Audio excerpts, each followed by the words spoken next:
Deixa eu botar na conversa aqui o Coronel Tadeu. Coronel Tadeu, desculpa, eu atrasei, mas o senhor viu aí que estava... Aqui só cabem 6, né? E a coisa está quente aqui. Toda vez que o Alberto Carlos Almeida entra aqui, é essa polêmica, entendeu? Como é que vai o senhor? Tudo bem? Bom dia, Fábio. Bom dia, Fábio. Bom dia, Gino, Éder, Juliano, Milton. Prazer falar com todos vocês. Bom dia. Vamos falar de aviação hoje, né, Fábio? Ou não? Vamos falar de um avião chamado Brasil, que está voando sem asa e com todas as turbinas apagadas? Ou então vamos esquentar. Já até preparei o café aqui para começar a conversar. Vamos lá, Coronel. Estou à disposição, gente. É um prazer falar com todos vocês, né? É uma alegria novamente aqui no programa do Fábio. O nosso programa aqui. Coronel, deixa eu perguntar uma coisa. Tá duro ser defensor do Bolsonaro, hein? O cara não para de falar bobagem, é uma usina, desculpa a expressão, mas é uma usina de impropérios, para não dizer que é uma usina de outra coisa aí. Realmente, ele não tem o dom da oratória, né? A gente sabe disso, isso é notório, todos nós já sabíamos, porque vimos isso na campanha, mas isso não é nenhum impedimento, né, de que ele exerça o cargo, né? Eu me preocupo muito mais com as atividades do governo, né? E a equipe dele toda tem feito um bom trabalho em todas as áreas, em todos os setores, né? Vinha caminhando muito bem, até que, infelizmente, essa pandemia pegou o Brasil e o mundo inteiro praticamente. Mas o trabalho ele vem sendo feito, né? De alguma forma agora vai ter muito esforço do governo para poder fazer isso, né? Não sei qual é o limite do governo para poder sustentar tanto problema que vai pipocar em tudo quanto é lado, e aí a gente sabe que vem uma cobrança mesmo, tudo tem que ser para ontem, e às vezes a própria máquina administrativa ela é pesada por natureza, né? Não é hoje, isso aí já há muitos anos, e às vezes as respostas costumam a surtir algum efeito, né? Demoram um pouco, né? Mas faz parte do processo, né? O Brasil é isso, mas independente de tudo, eu acredito que o Brasil vem combatendo a pandemia de uma forma muito boa, né? Com maestria, né? E comparando com outros países que alguns costumam chamar de primeiro mundo, né? Então eu acho que o Brasil nesse ponto a gente aprende com os erros, que é o mais importante, né? Reconhecer os erros, ter a humildade, mas aproveitar, inclusive, os erros dos outros países também, porque nunca ninguém passou por isso. É uma situação inédita, uma guerra diferente, né? Diferente de todas as outras, e a gente tem que realmente procurar acertar e buscar o melhor aprendizado possível disso tudo. Bom, com essa conversa de impeachment, deputado, como é que fica a sua posição? O que o senhor acha? Bolsonaro tem condição de continuar governando o país ou passou do coffin core, do ponto de não retorno, para falar a linguagem aqui comum da gente da aviação, né?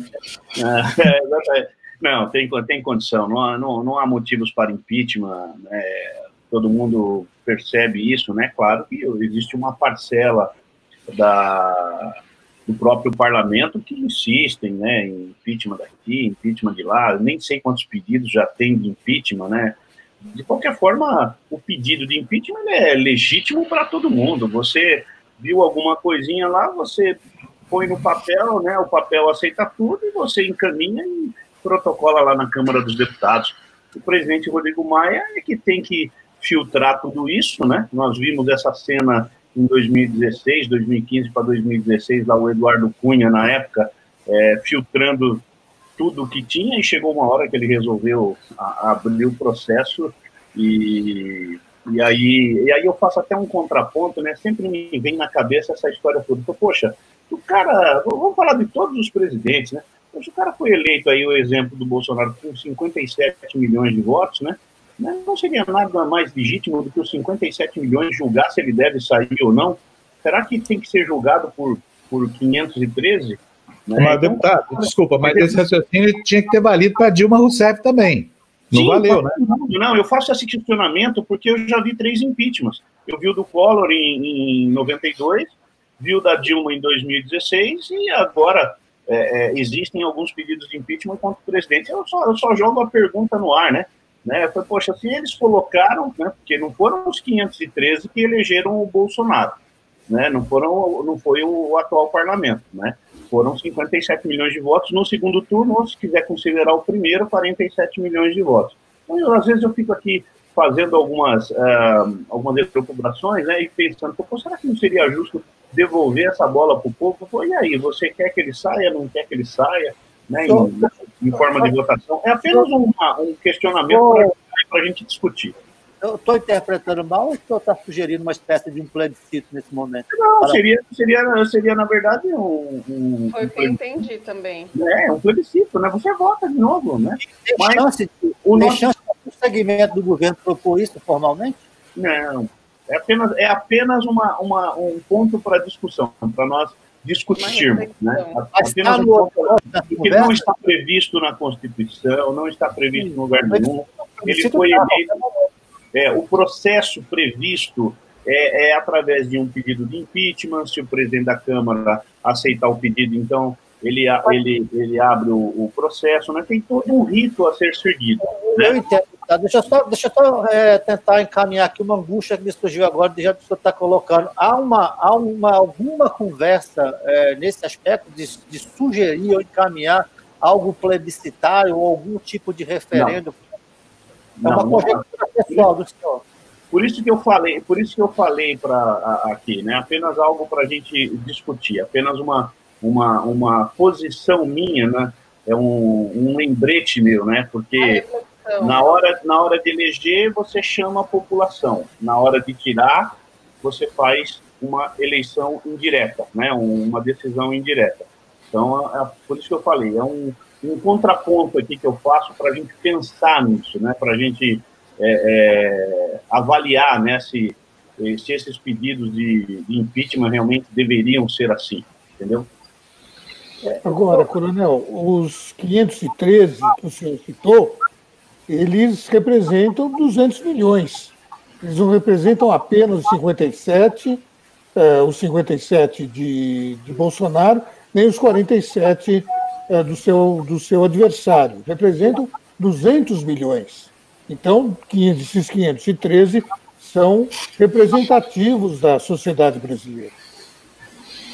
Sem dúvida, Milton. Tanto é que a Câmara dos Deputados ela é reconhecida como a casa que representa o povo, e o Senado Federal a casa que representa os estados.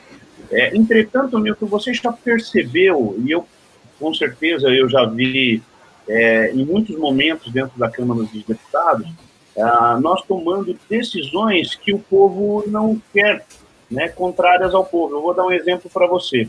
Eu sou contra o fundo eleitoral, né? E hoje, se você fizer uma pesquisa em qualquer lugar, faça no Twitter, onde você quiser, numa rede social, né, ou contrate aí um instituto de pesquisa, né, para fazer isso, você vai perceber que mais da metade da população querem que esse dinheiro do fundo eleitoral destinado para as eleições de 2020, no valor de 2 bilhões e uns quebradinhos, né, e aí eu já aproveito para somar a despesa que tem o TSE numa eleição, que é em torno de 1 bilhão e 200 milhões, então se você somar todo esse montante, nós temos aí 3 bilhões, né, e a população gostaria muito que esse dinheiro fosse para o combate ao vírus e se cancelasse as eleições desse ano. Entretanto, o parlamento até agora não se manifestou. E projetos não faltam ali dentro da casa para que isso aconteça, né? E muito dificilmente, se faltar para votar, né, quem pediu isso realmente vai sair derrotado, né? E não é uma vontade do povo. Isso eu percebo hoje pelas redes sociais. Então, você vê que é legítimo, é democrático, é a regra do jogo, e nós temos que seguir uma vez que foi determinado isso. Isso está previsto na Constituição, isso está previsto nas leis infraconstitucionais, né? Mas, entretanto, quando você vai para a rua e vai conversar com o povo, você vê que a vontade é diferente. Então, também há esse antagonismo, né? essa adversidade em relação a esse ponto e tantos outros que a população gostaria que o parlamento votasse diferente. Deputado, o senhor... Não, Gina, desculpa. Não sei, pode ir, Belé, como você quiser. Pode ir. Gina. Tá. Então tá. Deputado, o senhor é coronel, não é? O respeito da ordem para o senhor em primeiro lugar. Como é que o senhor interpreta o comportamento do Bolsonaro diante das instituições? O senhor acha que ele respeita as instituições?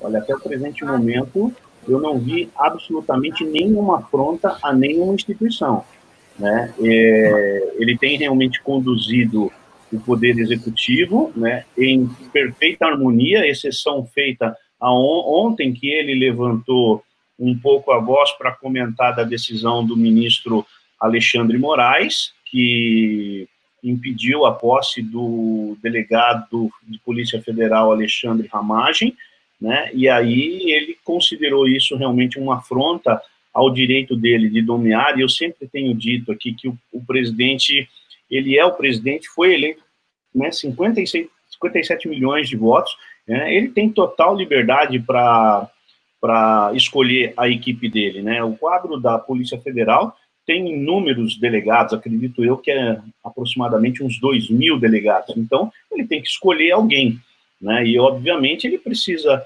escolher alguém, isso é natural em qualquer lugar, né, ou por indicação, como hoje mesmo na parte da manhã ele acabou falando, né, ou por indicação, porque às vezes ele não conhece ninguém, ou porque ele conhece. Isso é natural em qualquer lugar, né? E a pessoa que vai ocupar esse cargo é que tem que agir com extrema lisura, com extrema responsabilidade, porque administrativamente é permitido ao presidente conduzir a Polícia Federal, administrativamente. Agora, num processo de investigação, né, aí não tem jeito, porque aí é o delegado que está à frente de um inquérito, à frente de uma investigação, né, não tem como ele ter essa interferência, né, e digo mais ainda, na prática, né, ninguém interfere na área de ninguém. Eu fiz alguns inquéritos na minha vida, na época da Polícia Militar, né, vários inquéritos que os oficiais, eles são presidentes de inquéritos, né, e em nenhum momento é permitido que alguém vá influenciar na minha decisão, no meu relatório. Da mesma forma na Polícia Civil com os delegados de polícia, né, e da mesma forma acontece com os delegados de Polícia Federal. Uma vez que você está à frente de uma causa ou de um caso, né, não é permitido que um colega vá lá e faça qualquer ingerência. Então, portanto, o presidente ele tem esse poder. O direito administrativo regula isso muito bem. Então, portanto, é legítimo realmente tudo o que o presidente quer nomear. Infelizmente, ele sofreu esse revés aí do ministro Alexandre Moraes, que deve, inclusive, recorrer dessa decisão hoje através da AGU. Então, olha só, tem aqui uma coisa, antes da próxima pergunta, que eu quero mostrar para vocês. O Bolsonaro saiu hoje, como faz todo dia, lá no Palácio da Alvorada, e concedeu uma entrevista coletiva reiterando essa história de que ele quer recorrer ao Supremo. Não dá mais, perdeu o objeto, porque ele revogou a nomeação. Ele vai ter que nomear de novo e passar pela mesma escaramuça. Vamos ver o que disse o Bolsonaro hoje de manhã. Nós publicamos no DO a não indicação do Ramagem, chateado. Depois parabéns. Você não pode estar na PF, não pode abrir também. No meu entender, uma decisão política, onde comecei um pronunciamento falando da Constituição. Eu respeito a Constituição e tudo tem um limite. Né? Então nós estamos discutindo aí um novo nome, a nova composição, para a gente fazer que a Polícia Federal realmente agora tenha isenção e ajude o Brasil no trabalho que ela sempre fez desde a sua existência. A questão é essa no momento. Vai recorrer hoje com o Jorge, vai recorrer. E o lamento, ele não tem tempo. Vai demorar semanas, meses, eu espero que seja tão rápido quanto ele virar. Eu espero, no mínimo, isso do senhor Alexandre Moraes. No mínimo, espero do Alexandre Moraes, rapidez, para poder tomar providência. Não justifica a questão da impessoalidade. Como é que o senhor Alexandre Moraes foi para o Supremo? Amizade com o senhor Michel Temer, ou não foi? quando chega para mim listas tríplices, como chegar? O TRE, TSE, vai chegar para o STJ. Eu já assinei mais de 20 listas tríplices, onde tem que decidir por um nome. Eu não conhecia nenhum deles. Conversei com os ministros, com assessores, outras pessoas do município, do estado, entraram em contato com a presidência, opinando sobre um dos 3 nomes. E geralmente você pergunta, o senhor João, que quer indicar alguém do TRE, do Paraná, por exemplo, por que você quer indicar a dona Maria? Ah, porque ela é minha amiga. Esse é o sentimento, a amizade, tá? Não está previsto uma daquelas cláusulas impeditivas para alguém tomar posse. Mas a submissão e a impessoalidade, quer dizer, desculpa, a impessoalidade é um princípio constitucional, presidente. Como assim? O senhor disse que vai tirar o cara, lá disse mesmo, estava lá na fala do Moro, que ia tirar o Moro, que queria que a investigação de 12 parlamentares bolsonaristas era motivo para remover o superintendente. Quer dizer, é óbvio que tem que tem um negócio que chama fumus bono iure, não é? Que não sei como é que chama. Massa do bom direito. Massa do bom direito. Massa do bom direito. O coronel, agora ele vai ter que nomear de novo se quiser recorrer. Tem alguém com volume alto aí? Quem que é, hein? Tá sem fone de ouvido. Então tá todo mundo com fone. O que o senhor acha dessa história toda? Bolsonaro vai conseguir nomear o para que ele quer esse cara lá? O cara é amigo do Carluxo, sabe? Ele devia ter um pingo de discernimento. Meu, vai ficar mal na foto para mim esse negócio de botar aqui a babá do Carluxo para tomar conta da Polícia Federal. Dizer que agora a Polícia Federal vai ser imparcial porque vai dar relatório privado do presidente da República. Coronel, tem coisa que esse presidente fala que não dá. Eu acho que até para vocês que são amigos. Olha, eu vi, por exemplo, a posição do Major Olímpio, né, que é assim, é carne e unha com o senhor. Eu concordo com a posição dele, viu? Esse negócio de aliado até o ponto em que se exige alienação, né? Eu imagino que deve estar sendo muito difícil para vocês, aliás, o presidente aí, topar com os absurdos que ele produz todo dia, né? Bom, primeiro, só comentando sobre a exoneração, né? O Alexandre Ramalho tinha sido nomeado, aí veio a decisão do ministro Alexandre Moraes e depois saiu a exoneração dele, eu acho que hoje, se eu não me engano, ontem, não lembro, acho que foi ontem. De qualquer forma, existe uma corrente que diz o seguinte: eu primeiro cumpro a determinação do ministro e depois eu recorro. E a outra, realmente, há uma outra posição que diz que realmente decaiu o direito uma vez que ele foi exonerado, né? Então, há 2 correntes aí que você pode seguir e o direito permite isso com toda tranquilidade.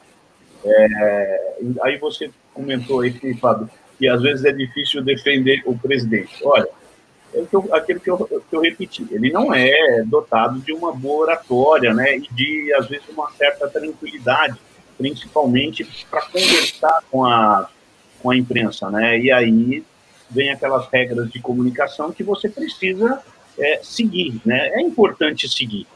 O problema é que o Bolsonaro ele tem essa autenticidade dele, ele é assim, a pessoa dele é assim, né?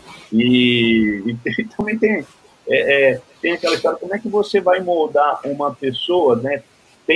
Eu acredito que deveria ser moldado uma assessoria até de comunicação, de repente um media training, né? Que eu acho que poderia ser uma oratória um pouco melhor, um pouco mais treinado, um pouco mais rebuscado, até porque é o presidente da República.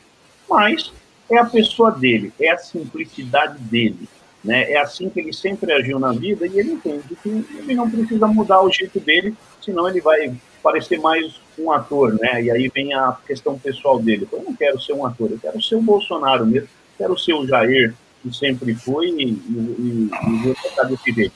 E aí a gente não tem mais o que fazer, né? Então, se eu pudesse sugerir para ele, né, ou de repente até dar um puxão de orelha, eu falaria isso, que realmente nessa questão da comunicação, ela pode ser melhorada e bastante, né?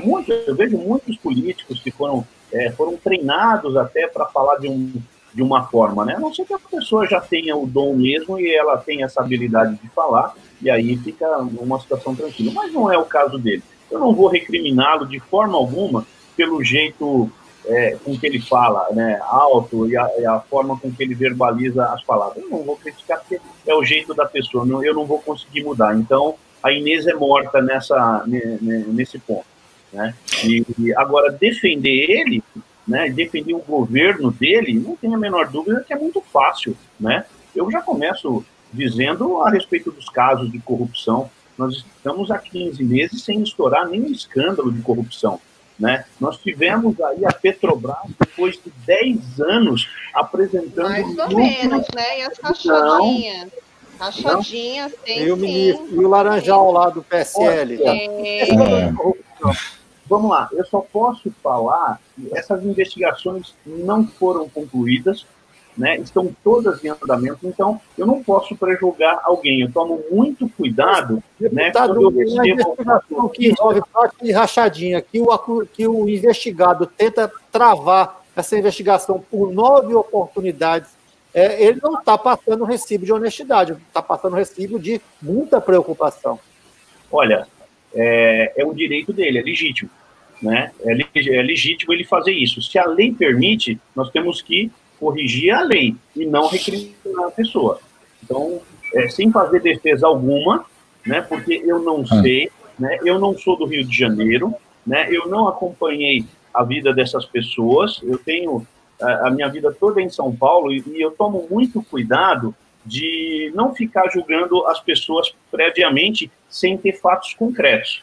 Então, só para terminar, né, eu digo, falando do governo Bolsonaro, né, nós tivemos aí uma Petrobras que depois de 10 anos que vinha sendo roubada, né, dilapidada, né, apresentando lucros de 25 bilhões de dólares.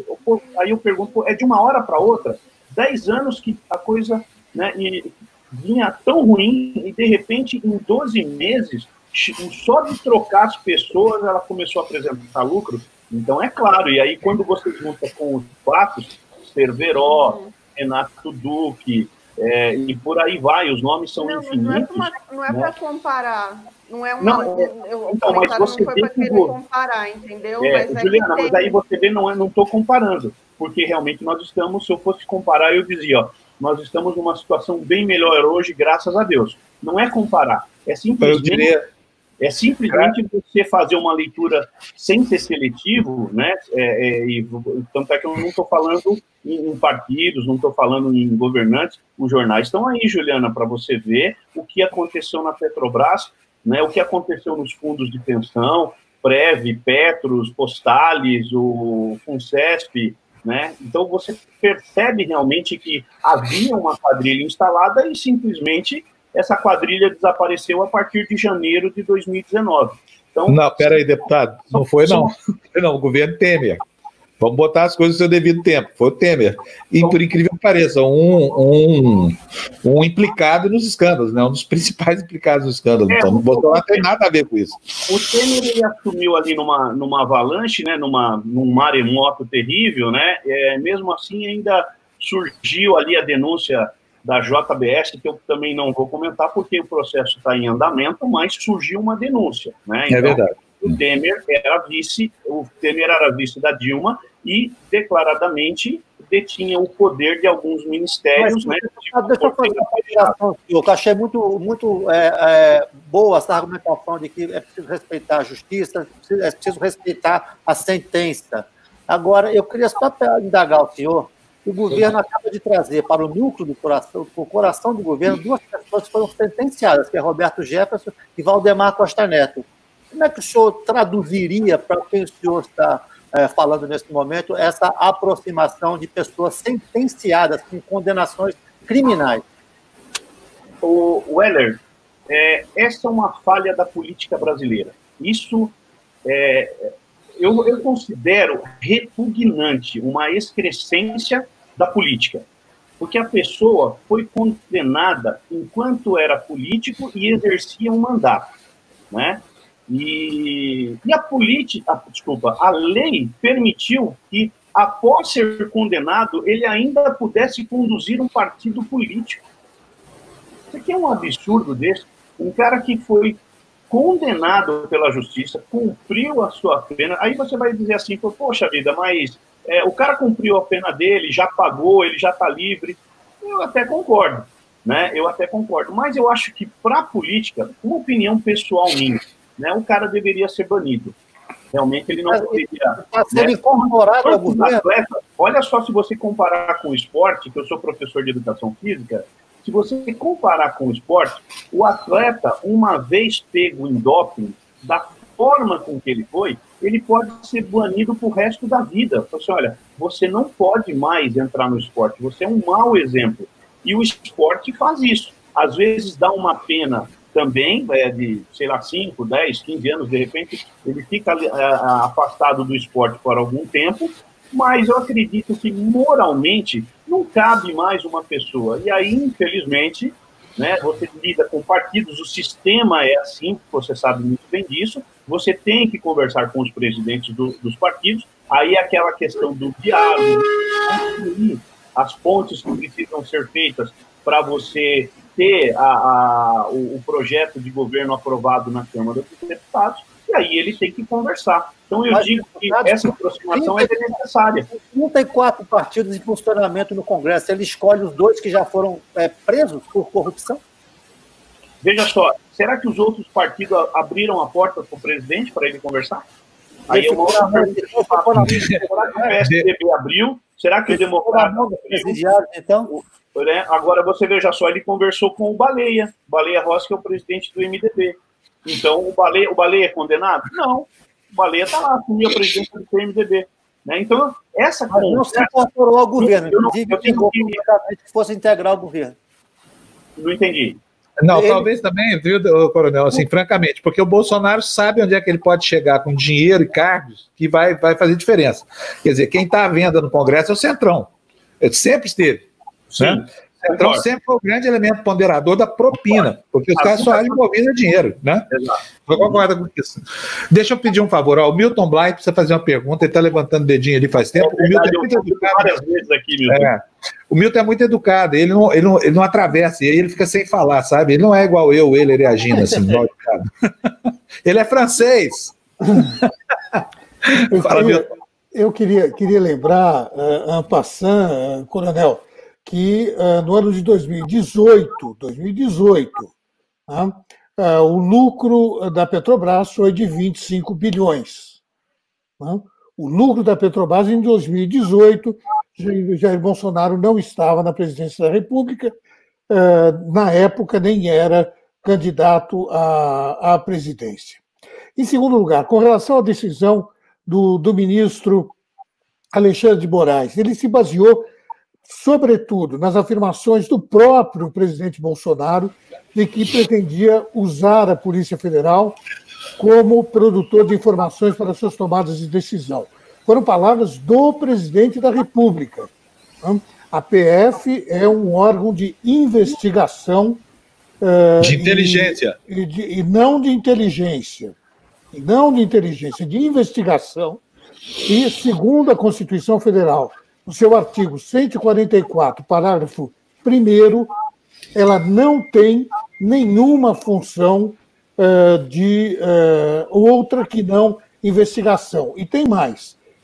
Nessas prerrogativas da Polícia Federal, está dito o seguinte, que, segundo o artigo 109 da Constituição, os crimes políticos e as infrações penais praticadas em detrimento de bens, serviços ou interesses da União, etc., deverão ser investigados pela Polícia Federal.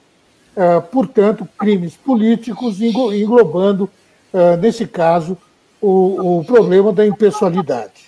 Então, a atitude, o julgamento da liminar foi perfeito de acordo com a Constituição, artigo 144, parágrafo 1º, e o artigo 109 da Constituição Federal. O Bolsonaro não pode utilizar a Polícia Federal como produtor de informações para suas tomadas de decisão, e essas foram as palavras do próprio presidente. O que é que o senhor tem a dizer? Bom, você está absolutamente certo quando você faz a leitura do artigo 144, e eu corroboro com você, que foi exatamente o que eu disse no início. O presidente da República ele tem um poder administrativo, e não é um poder operacional. A operacionalidade da Polícia Federal está clara, né, no artigo 144, que a função dela é proceder às investigações. Eu até citei o meu exemplo, quando o Código de Processo Penal militar, no caso, né, Código de Processo Penal militar, me dá o direito de proceder investigações, tanto quanto um delegado de polícia, né, no momento em que eu tenho um crime militar diante. E eu fiz vários inquéritos justamente apoiado, né, alicerçado no Código de Processo Penal militar. A posição do presidente em relação à Polícia Federal é apenas um poder hierárquico, né, dado pelo direito administrativo. Então, ele pode movimentar as pessoas, né, ele tem o direito disciplinar sobre essas pessoas, se houver algum desvio de conduta, né, o poder disciplinar vai ser exercido, né, hierarquicamente, né, digamos, o presidente Bolsonaro está lá em cima, mas existe a cadeia hierárquica dentro da Polícia Federal. Então, essas coisas elas precisam ser respeitadas. Agora, essa frase que foi dita, se eu não me engano, ela foi dita pelo ministro Sérgio Moro. Ele é que apresentou lá essa questão de ingerência política. E aí, eu vou fazer aqui uma defesa do presidente. Será que não foi mais uma das bravatas que ele tanto faz, e quando, na verdade, ele estava pregando por uma isenção que ele está entendendo que não existia? E aí, Milton, eu vou te dizer uma coisa, eu não sou só elogios à Polícia Federal, não. Eu também tenho aqui as minhas críticas, né?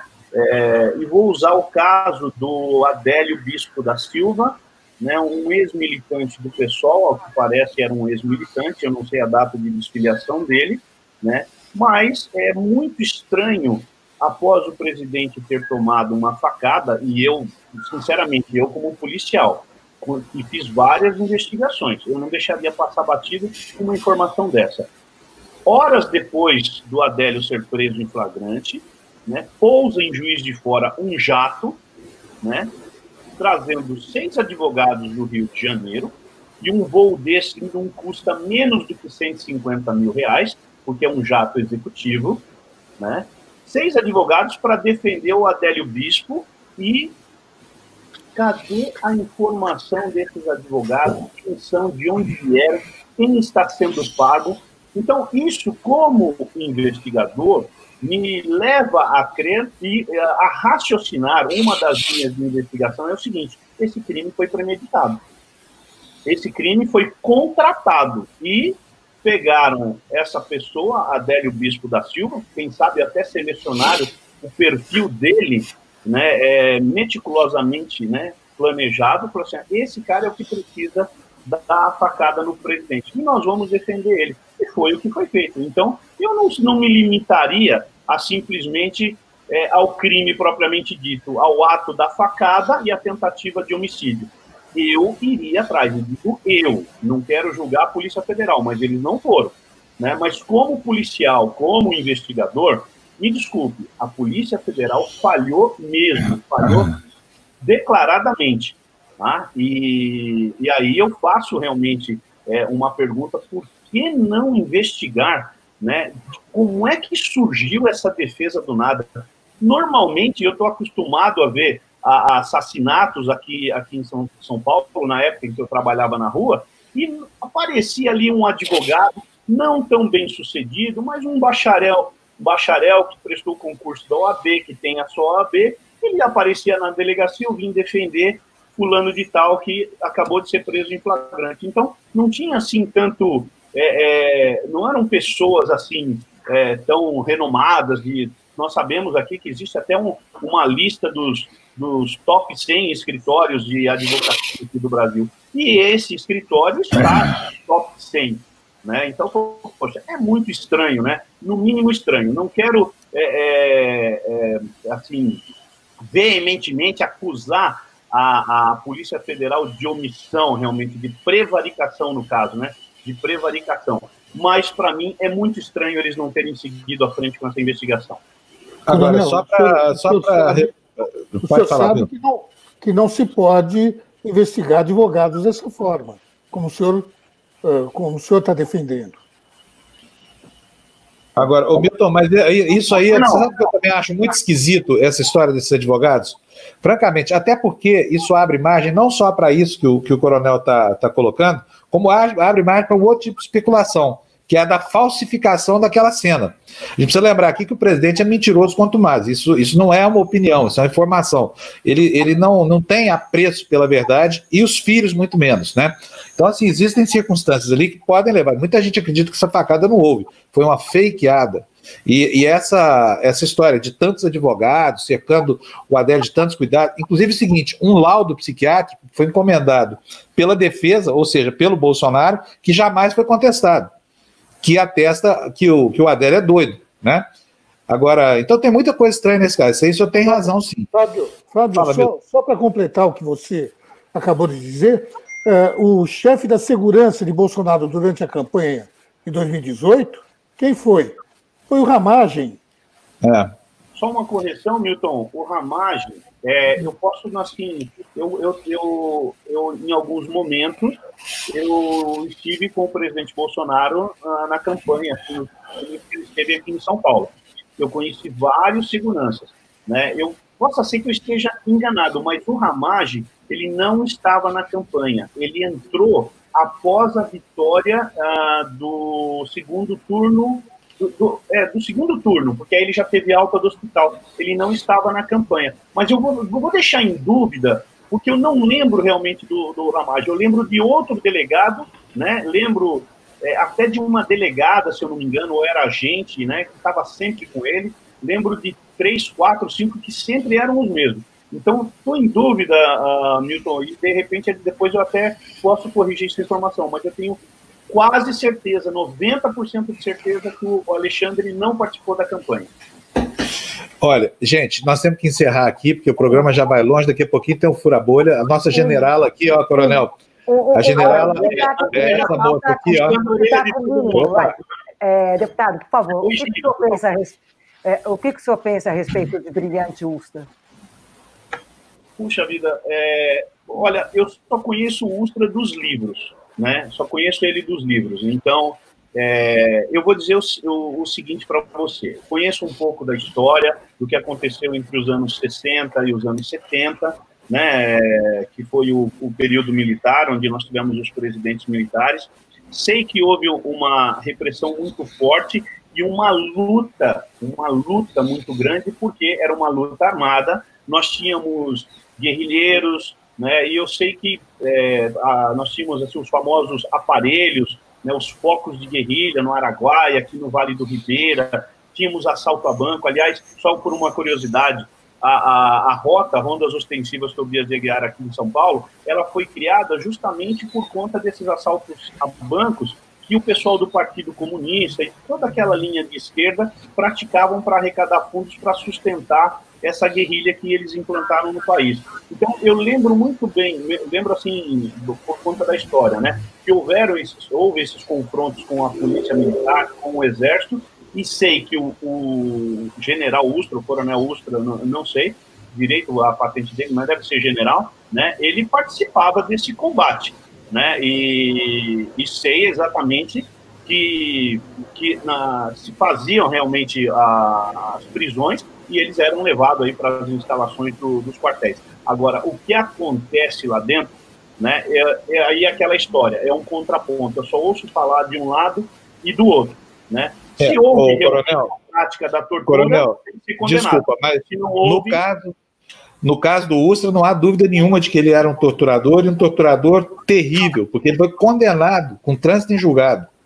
O Brilhante Ustra é uma aberração da história. É um homem abjeto, é um covarde, porque se valia do aparato do Estado. Eu tenho certeza absoluta que o senhor e nenhum outro policial militar decente desse país cometeram as atrocidades, nem aceitariam que alguém submetesse um prisioneiro preso às serviços que ele fez. Introduzir rato na vagina das suas interrogadas, dar choque elétrico em testículo de gente que está dominada e amarrada.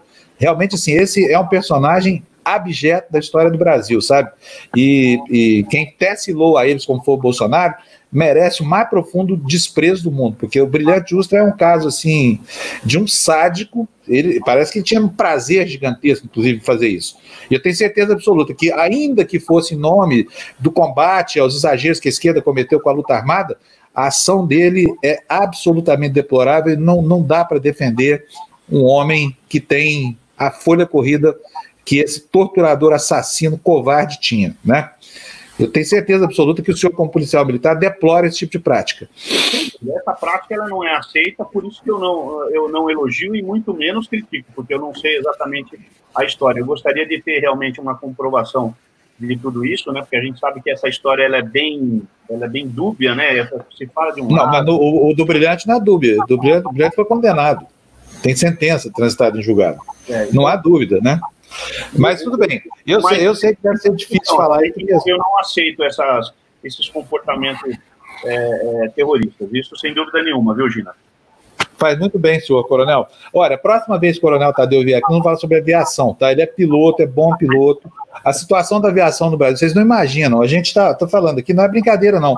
Tá de matar cachorro a grito. O desemprego entre pilotos, assim, a paralisação do campo. O campo de Marte tá uma tristeza. Não sei se eu tenho ido lá, mas tá assim, o aeroclube tá fechado, tá um cemitério de aeronaves lá. Inclusive, eu tô vendendo meu aviãozinho. Se o senhor quiser comprar, tá à venda. Opa! Agora, a hora é boa, né? Porque quem é que vai comprar avião em plena crise assim? É verdade. Enfim. Coronel, brigadão pro senhor. Viu mais uma vez aqui. Coronel, aguenta firme aqui no nosso questionamento. Eu vou ser bem honesto, eu não conheci o Milton, não conheci a Gina e não conheci o Heller, né? Mas é um prazer conhecê-los, né? Gostei do debate, é bacana isso, a gente poder ter os dois. Eu tenho que dar parabéns pro Fábio, né? Porque você jogar os dois pontos para os ouvintes deles, os espectadores, verem os dois lados, Fábio, isso é fantástico o trabalho que você faz. Tanto é que eu recomendo o seu canal justamente por essa sua democracia, né? Essa sua posição republicana mesmo. Prazer, viu, Milton, Heller e Gina. Até logo. Tá bom. Coronel, um abração pro senhor, muito obrigado. Heller, um abração para você. Gina, um beijo bem grande. A gente volta amanhã.